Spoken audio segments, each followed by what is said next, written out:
ওগো আল্লাহ, ওগো মালিক, তুমি ছাড়া তো আমাদের আর কেউ নাই, তুমি ছাড়া তো আমার আর কেউ নাই। আল্লাহ গো, তুমি যদি মাফ না করো কে আমাকে মাফ করবে? তুমি যদি মাফ না করো কে আমাকে মাফ করবে? তুমি যদি আমাকে মাফ করো তাহলে তোমার কোনো দিকে কমবে না, তুমি যদি আমাকে মাফ না করো তোমার কোনো দিকে বাড়বে না। আল্লাহ গো, তুমি আমাকে মাফ করে দাও। সারাটা জীবন অন্যায় কাজ করেছি, সারাটা জীবন নাফরমানি করেছি, আমার কাছে কালেমার দাওয়াত কম আসে নাই, আমার কাছে কালেমার দাওয়াত কম আসে নাই, আমাকে লোকেরা কম বোঝায় নাই। ওগো আল্লাহ, তুমি আমাকে মাফ করে দাও। মাফ না করলে কোথায় যাব, কার কাছে যাব? বাবা যখন মারে তখন মার কাছে আশ্রয় নেওয়া যায়, মা যখন প্রহার করে তখন বাবার কাছে আশ্রয় নেওয়া যায়, বাবা মা যখন প্রহার করে তখন দুনিয়ার কারো না কারো কাছে আশ্রয় নেওয়া যায়। ওগো আল্লাহ, ওগো মালিক, তুমি যদি আমাকে মারো, তুমি যদি আমাকে আযাব দাও, ওগো আল্লাহ, কার কাছে যাব, কার কাছে গিয়া মাফ চাইবো? ওগো আল্লাহ, মেহেরবানি করে মাফ করে দাও। এইরকম কান্না করতেছে, কান্না করতেছে, চোখের পানি তার এমন ভাবে পড়তেছে, দাড়ি ভিজতেছে, দাড়ি ভিজে জমিনের মধ্যে চোখের পানি পড়তেছে, কান্না করতেছে। বান্দাটা কান্না করতে করতে করতে করতে আমার আল্লাহর কাছে এমন গ্রহণযোগ্যতা অর্জন করেছে, মহান আল্লাহ রাব্বুল আলামিন তার ডাকে সাড়া দিয়া তার জিন্দেগির সব গুনাহ মাফ করে দিয়েছে। হযরত মূসা আলাইহিস সালাতু ওয়াস সালামের যুগের ঘটনা। একজন বড় পাপিষ্ঠ ছিল, জীবনে এমন কোনো গুনাহ নাই যে গুনাহ সে করে নাই। তার গুনার প্রতি অতিষ্ঠ হইয়া, মানুষ তার গুনার প্রতি অতিষ্ঠ হইয়া গ্রামের লোকেরা তাকে হাত পা বেঁধে জঙ্গলের মধ্যে ফেলে দিয়ে আসে। জঙ্গলের মধ্যে থাকতে থাকে, কিছুদিন থাকার পর মালাকুল মউত যখন তার সামনে এসে উপস্থিত, এর আগ মুহূর্তে সে বান্দা আল্লাহর কাছে ডেকে ডেকে বলতেছে, ওগো মালিক, তুমি ছাড়া তো আমাদের আর কেউ নাই, তুমি ছাড়া তো আমার আর কেউ নাই। আল্লাহ গো, তুমি যদি মাফ না করো কে আমাকে মাফ করবে? তুমি যদি মাফ না করো কে আমাকে মাফ করবে? তুমি যদি আমাকে মাফ করো তাহলে তোমার কোনো দিকে কমবে না, তুমি যদি আমাকে মাফ না করো তোমার কোনো দিকে বাড়বে না। আল্লাহ গো, তুমি আমাকে মাফ করে দাও। সারাটা জীবন অন্যায় কাজ করেছি, সারাটা জীবন নাফরমানি করেছি, আমার কাছে কালেমার দাওয়াত কম আসে নাই, আমার কাছে কালেমার দাওয়াত কম আসে নাই, আমাকে লোকেরা কম বোঝায় নাই। ওগো আল্লাহ, তুমি আমাকে মাফ করে দাও। মাফ না করলে কোথায় যাব, কার কাছে যাব? বাবা যখন মারে তখন মার কাছে আশ্রয় নেওয়া যায়, মা যখন প্রহার করে তখন বাবার কাছে আশ্রয় নেওয়া যায়, বাবা মা যখন প্রহার করে তখন দুনিয়ার কারো না কারো কাছে আশ্রয় নেওয়া যায়। ওগো আল্লাহ, ওগো মালিক, তুমি যদি আমাকে মারো, তুমি যদি আমাকে আযাব দাও, ওগো আল্লাহ, কার কাছে যাব, কার কাছে গিয়া মাফ চাইবো? ওগো আল্লাহ, মেহেরবানি করে মাফ করে দাও।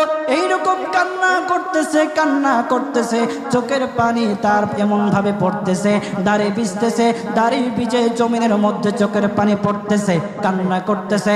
বান্দাটা কান্না করতে করতে করতে করতে আমার আল্লাহর কাছে এমন গ্রহণযোগ্যতা অর্জন করেছে, মহান আল্লাহ রাব্বুল আলামিন তার ডাকে সাড়া দিয়া তার জিন্দেগির সব গুনাহ মাফ করে দিয়েছে। ওই বান্দাটা তাওবা করতে করতে করতে করতে হঠাৎ ইন্তেকাল করে। ইন্তেকাল হওয়ার পরে হযরত মূসা আলাইহিস সালাতু ওয়াস সালামকে মহান আল্লাহ বলে দিতেছে পয়গম্বর মূসা, ও দুস্থ দেখো অমুক জঙ্গলে আমার একটা পাগলা আশেক, আমার পাগলা একটা আশেক মারা গেছে, ওই আশেকটার জানাজা তুমি পড়াও, দাফন কাফনের ব্যবস্থা করো। ও মূসা আর তুমি একটা ঘোষণা দিয়ে বলে দাও, একটা ঘোষণা দিয়ে দাও মূসা রে, ও মূসা তুমি ঘোষণা দিয়ে বলে দাও যে আমার এই বান্দার জানাজার নামাজ অংশগ্রহণ করবে, মহান আল্লাহ তার জীবনের সব গুনাহ মাফ করে দিবে। আল্লাহু আকবার। আরো জোরে বলেন না আল্লাহু আকবার, আরো জোরে বলেন আল্লাহু আকবার। হাত উঠায়া বলেন আল্লাহু আকবার, আল্লাহু আকবার।